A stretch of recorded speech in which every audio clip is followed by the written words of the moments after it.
Bismillahirrahmanirrahim. Assalamualaikum warahmatullahi wabarakatuh. Bismillahirrahmanirrahim. Alhamdulillahi rabbil alamin. Wa bihi nasta'in ala umurid dunya waddin. Wassalatu wassalamu ala ashrafil anbiya'i wal mursalin Sayyidina wa syafi'ina wa kurrati a'yunina wa maulana Muhammadin Sallallahu alaihi wa alihi wa sahbihi wasallam Wa ala alihi wa sahbihi ajma'in Subhanaka la ilma lana illa ma 'allamtana innaka antal alimul hakim.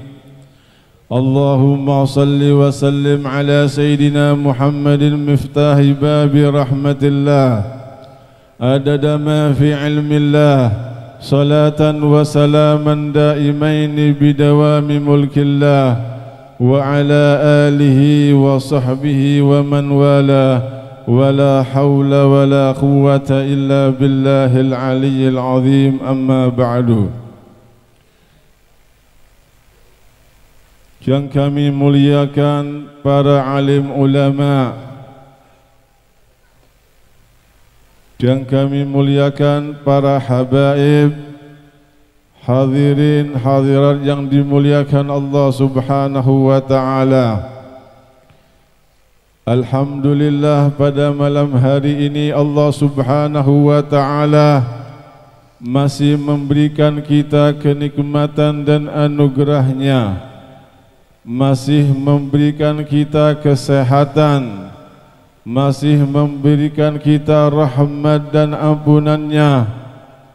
Maka pada malam hari ini Allah Subhanahu wa ta'ala mengizinkan kita untuk hadir di tempat yang penuh barakah, tempat yang penuh ampunan Allah Subhanahu wa ta'ala, tempat yang turunnya nikmat Allah Subhanahu wa ta'ala, tempat yang mana dikelilingi oleh para malaikat Allah Subhanahu wa ta'ala, dan tempat yang di mana disebut Nabi Muhammad sallallahu alaihi wasallam.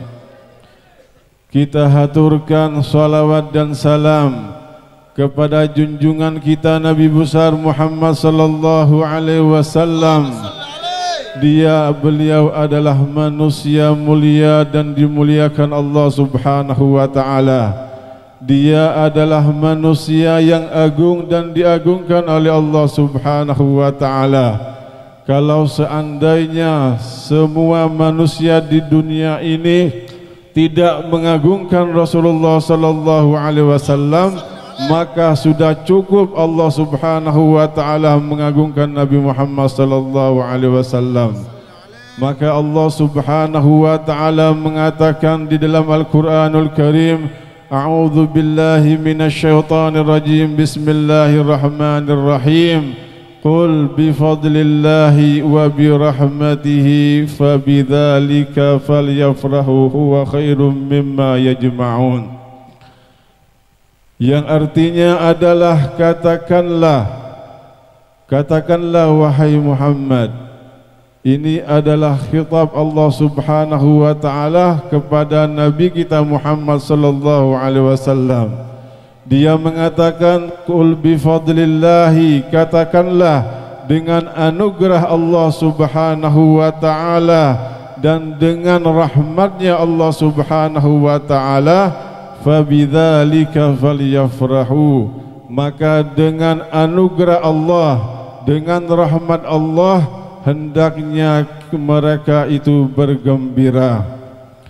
Maka pada malam hari ini adalah malam yang mulia, yaitu malam Jumat, malam pertama bulan Rabiul Awal. Ini adalah malam yang dimuliakan oleh Allah Subhanahu wa ta'ala. Maka kita dianjurkan pada malam Jumat ini untuk memperbanyak salawat kepada Nabi Muhammad sallallahu alaihi wasallam. Ini adalah tujuan kita hidup, hanya ingin beribadah kepada Allah Subhanahu wa ta'ala. Maka dengan anugerah Allah, dengan rahmat Allah Subhanahu wa ta'ala adalah wujudnya, adalah lahirnya Nabi kita Muhammad sallallahu alaihi wasallam. Maka dengan lahirnya Nabi Muhammad sallallahu alaihi wasallam, maka kita harus bergembira, maka kita harus bersenang-senang akan bersalawat kepada Nabi Muhammad sallallahu alaihi wasallam. Kalau kita sudah senang kepada Nabi Muhammad sallallahu alaihi wasallam, maka pada hari esok kita akan mendapatkan syafaat Nabi Muhammad sallallahu alaihi wasallam. Amin ya rabbal alamin. Hadirin hadirat yang dimuliakan oleh Allah Subhanahu wa taala. Allah Subhanahu wa taala telah menganjurkan kepada kita agar kita itu dekat dan mencintai Nabi Muhammad sallallahu alaihi wasallam. Maka Allah Subhanahu wa taala mewasiatkan kita untuk mencintai Nabi Muhammad sallallahu alaihi wasallam. Kemudian menyebut Nabi Muhammad sallallahu alaihi wasallam. Kemudian menolong Nabi Muhammad sallallahu alaihi wasallam dan juga menghormati Nabi Muhammad sallallahu alaihi wasallam. Adapun yang pertama adalah cinta kepada Rasulullah sallallahu alaihi wasallam, sebagaimana Allah Subhanahu wa taala berfirman, A'udzu billahi minasyaitonir rajim. Bismillahirrahmanirrahim.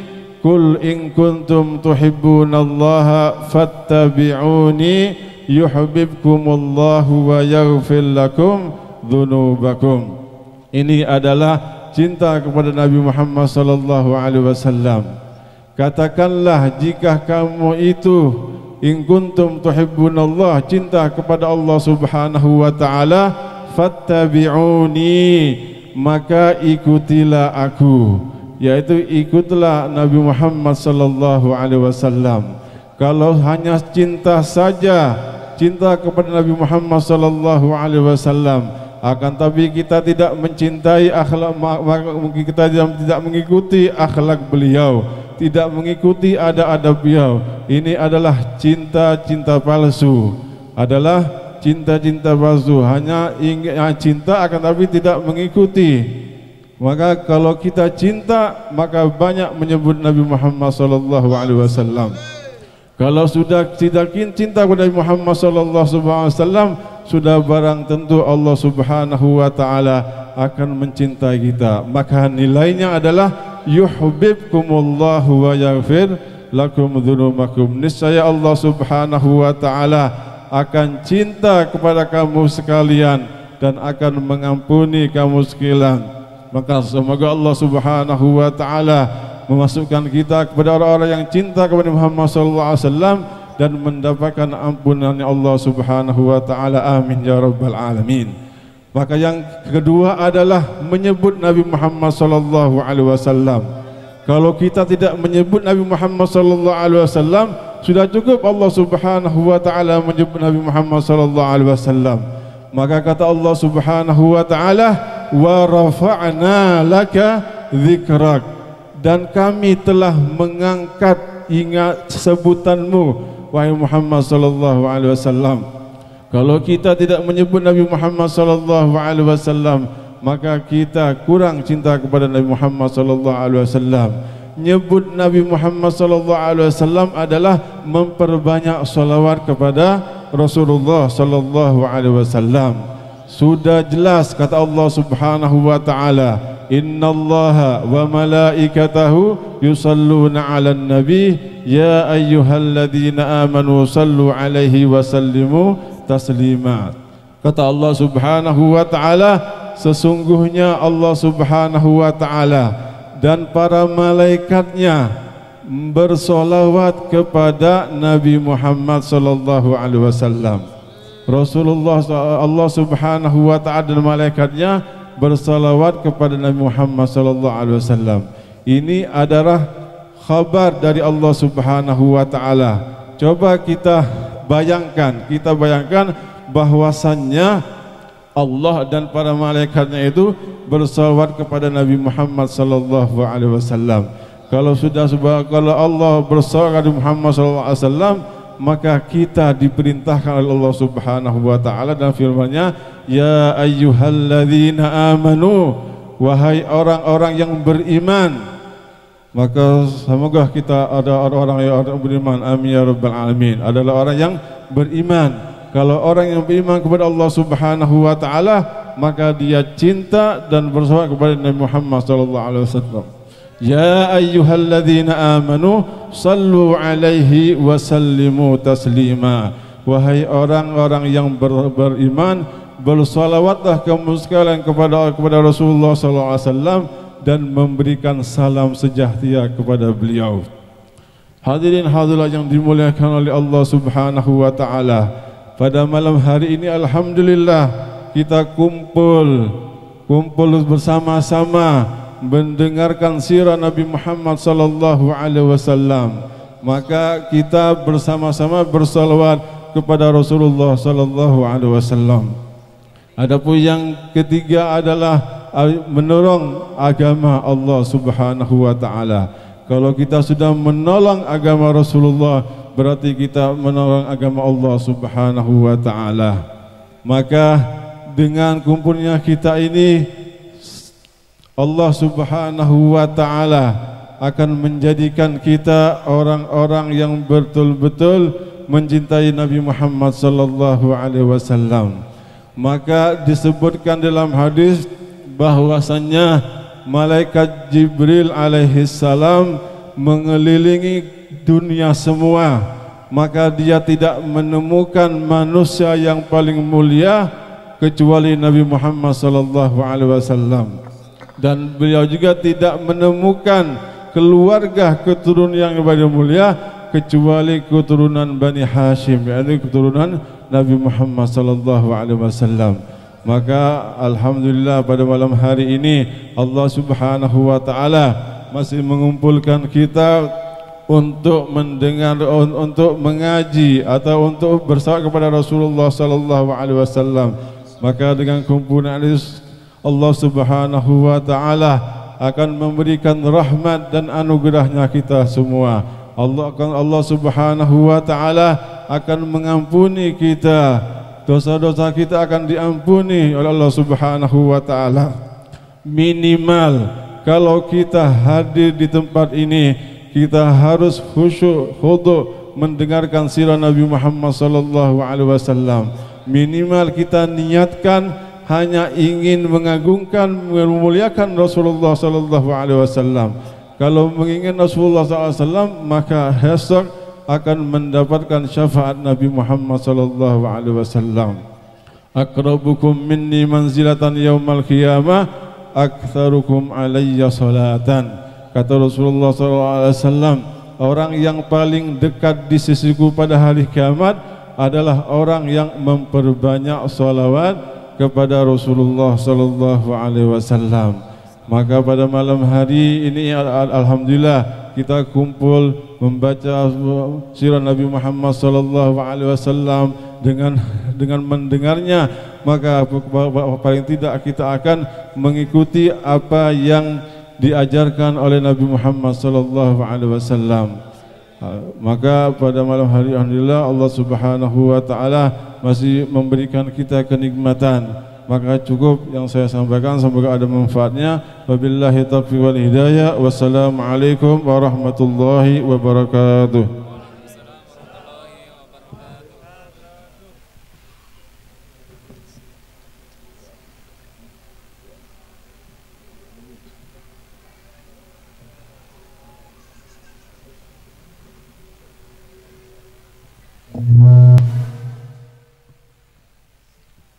Allahumma salli wa sallim wa barik alaihi wa ala alihi wa hina baraza sallallahu alaihi wa sallam min batni ummihi baraza rafi'an tarfahu ila as-sama' مؤميا بذلك الرفع إلى أن له شرفا على مجده وسماه صلى الله عليه. وكان وقت مولد سيد الكونين من الشهور شهر ربيع الأول ومن الأيام يوم الاثنين وموضع ولادته وقبره بالحرمين.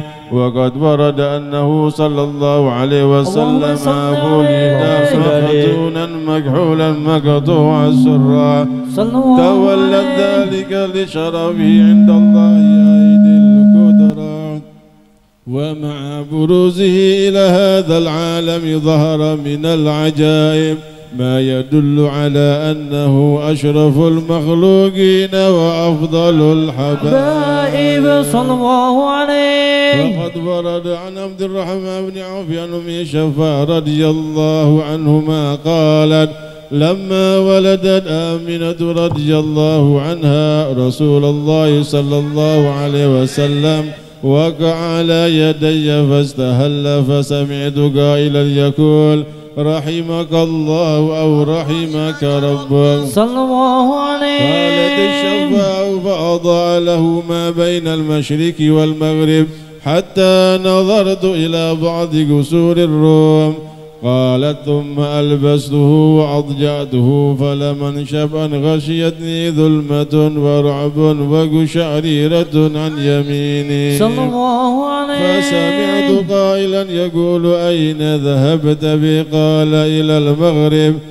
وأسفر ذلك أني ثم عاودني الرعب والظلمة والقشعريرة عن يساري فسمعت قائلا يقول أين ذهبت بي؟ قال إلى المشرق صلى الله عليه. قالت فلم يزل الحديث مني على بال حتى ابتعثه الله فكنت من أول الناس إسلاما. وكم ترجمت السنة من عظيم المعجزات وباهر الآيات البينات بما يقضي بعظيم شرفه عند مولاه وأن عين عنايته في كل حين ترعى وأنه الهادي إلى الصراط المستقيم. اللهم صل وسلم أشرف الصلاة والتسليم على سيدنا ونبينا محمد الرؤوف الرحيم. اللهم صل وسلم وبارك عليه وعلى آله. الفاتحة. أعوذ بالله من الشيطان الرجيم. بسم الله الرحمن الرحيم. الحمد لله رب العالمين الرحمن الرحيم مالك يوم الدين. إياك نعبد وإياك نستعين اهدنا الصراط المستقيم صراط الذين أنعمت عليهم غير المغضوب عليهم ولا الضالين. رب اغفر لي ولوالدي آمين. اللهم صل وسلم وبارك عليه وعلى آله. بسم الله الرحمن الرحيم. الحمد لله رب العالمين. اللهم صل وسلم على سيدنا محمد وعلى آل سيدنا محمد. اللهم صل على سيدنا محمد بالقلوب ودوائها وعافية الأبدان وشفائها ونور الأبصار وضياعها وقود الأرواح وقدعها وعلى آله وصحبه وسلم. ولقد نصف صلى الله عليه وسلم من محاسن الأخلاق بما تديك عن كتابته بطون الأوراق.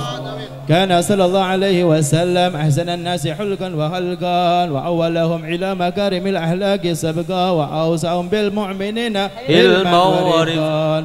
بر الرؤوف لا يقول ولا يفعل إلا معروفا له الخلق السحل واللفظ المضوي على معنى الجزال إذا دعاه المسكين عجبه إجابة معجلة. صلى الله عليه. الشفيق الرحيم لليتيم وأرمله وله مع سهولة أخلاقه الهيبة القوية التي ترتعد منها فراعيس الأقوياء من البرية ومن نسر طيبه تتدت الدروق والمنازل. صلى الله عليه. وبعرف ذكره تطيبت المجالس والمحافل. صلى الله عليه. وسلم جامع الصفات الكمالية والمنفرد في حلقه وهلوكه بأشرف خصوصية صلى الله عليه حلوق في البرية محمود إلا وهو مطلق عن زين الوجود أجملت في وصف الحبيب وشعنه وله العلا في مجده ومكانه صلى الله عليه أوصاف عز قد تعالى مزرها أخذت على نجم سهاب إنانه وقد انبسط الكلام في تدوين ما عفاده العلم من وقع مولد النبي الكريم وحكاية ما أكرم الله به هذا العبد المقرب من التكريم والتعظيم والخلق العظيم صلى الله عليه حسن مني عن أمسك كائنة الأقلام في هذا المقام وأقرأ السلام على سيد الأنام السلام عليك أيها النبي ورحمة الله وبركاته السلام عليك أيها النبي ورحمة الله وبركاته السلام عليك أيها النبي ورحمة الله وبركاته وبذلك يحسن الحزم كما يحسن التقديم فعليه أفضل الصلاة والتسليم اللهم صل وسلم أشرف الصلاة والتسليم على سيدنا ونبينا محمد الرؤوف الرحيم اللهم صل وسلم وبارك عليه وعلى آله. بسم الله الرحمن الرحيم الحمد لله رب العالمين اللهم صل وسلم على سيدنا محمد في الأولين آمين اللهم صل وسلم على سيدنا محمد في الآخرين آمين اللهم صل وسلم على سيدنا محمد في كل وقت وحين آمين اللهم صل وسلم على سيدنا محمد في الملأ الأعلى إلى يوم الدين آمين اللهم صل وسلم على سيدنا محمد وعلى آله وصحبه أجمعين آمين ولما ضم الفكر من درر الأوصاف المحمدية أكودا توجهت إلى الله متوسلا بسيدي وحبيبي محمد صلى الله عليه وسلم أن يجعل سعي فيه مسكورا وفعلي فيه محمودا آمين وأن يكتب عملي في الأعمال المقبولة وتوجهاتي في توجهات الخالصة وصلات الموصولة آمين اللهم يا من إليه تتوجه الآمال فتعوذ ظافرة وعلى باب عزته تحد الرحال فتكشف منه الفيوضة الغامرة آمين أتوجه إليك بأشرف الوسائل لديك سيد المرسلين عبدك الصادق الأمين سيدنا محمد الذي أمت رسالته العالمين آمين أن تصلي وتسلم على تلك الذات الكاملة مستودع أمانتك وحفيظ سرك وحامل راية دعوتك الشاملة الأقب الأكبر المحبوب لك والمخصص بشرف الأفخر في كل موطن من مواطن القرب ومظهر قاسم إمدادك في عبادك وساقي قعوس إرشادك لأهل ودادك سيد الكونين وأشرف الثقلين العبد المحبوب الخالص المحسوس منك بعجل الخصائص اللهم صل وسلم عليه وعلى آله وأصحابه وأهل حضرة اقترابه من أحبابه اللهم إنا نقدم إليك جاه هذا النبي الكريم ونتوسل إليك بشرف مقامه العظيم أن تلاحظنا في حركاتنا وسكنتنا بعين عنايتك وأن تحفظنا في جميع أدوارنا وتقلباتنا بجميل رعايتك وحسن وقايتك آمين وأن تبلغنا من شرف القرب إليك وإلى هذا الحبيب غاية آمالنا وتتقبل منا ما تحركنا فيه من نياتنا وأعمالنا آمين وتجعلنا في حضرة هذا الحبيب من الحاضرين وفي طرائق اتباعه من السالكين ولحقه من المعدين ولحقك من العابدين. اللهم إنا لنا أدماء في رحمتك الخاصة فلا تحرمنا وظنونا جميلة هي وسيلتنا إليك فلا تخيبنا. آمنا بك وبرسولك وما جاء به من الدين وتوجهنا به إليك مستشفعين. أن تقابل المذنب منا بالغفران والمسيء بالإحسان وسائل بما سعى والمعمل بما أمل وأن تجعلنا ممن نصر هذا الحبيب ووازر وواله وظاهر وعم ببركته وشريف بجهته أولادنا ووالدينا وعلى كثرنا ووالدينا وجميع المسلمين والمسلمات والمؤمنين والمؤمنات في جميع الجهات. وأدم راية الدين القويم في جميع الأقدار منشورة ومعالم الإسلام والإيمان بأهلها معمورة معنى وسورة.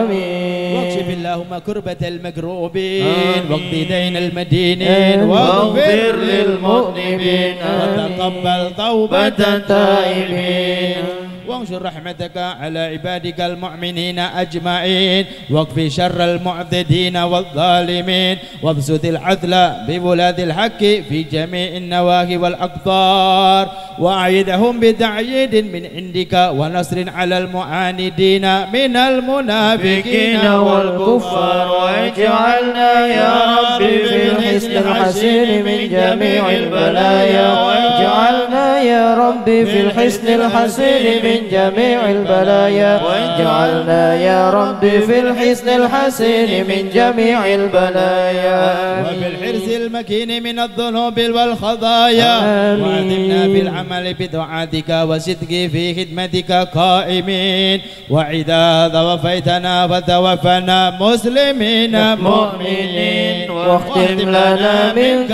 بخير أجمعين.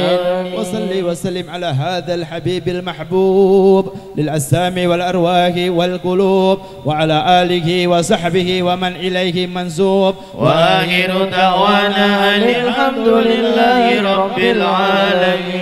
بفضل سبحان ربك رب العزة عما يصفون والسلام على المرسلين والحمد لله رب العالمين. بسر الأسرار الفاتحة. أعوذ بالله من الشيطان الرجيم. بسم الله الرحمن الرحيم. الحمد لله رب العالمين الرحمن الرحيم مالك يوم الدين إياك نعبد وإياك نستعين اهدنا الصراط المستقيم صراط الذين أنعمت عليهم غير المغضوب عليهم ولا الضالين. آمين. ربنا تقبل منا إنك أنت السميع العليم وتب علينا إنك أنت التواب الرحيم. دعواهم يا سبحانك اللهم تحياتهم فيها سلام دعواهم أن الحمد لله رب العالمين. تقبل الله منا ومنكم تقبل يا كريم. Masyiril hadirin wal hadirat rahimakumullah. Acara demi acara sudah kita lalui bersama. Kami di sini sebagai pembawa acara kurang lebihnya mohon maaf yang sebesar-besarnya. Wa akhiran wassalamualaikum warahmatullahi wabarakatuh. Waalaikumsalam warahmatullahi wabarakatuh.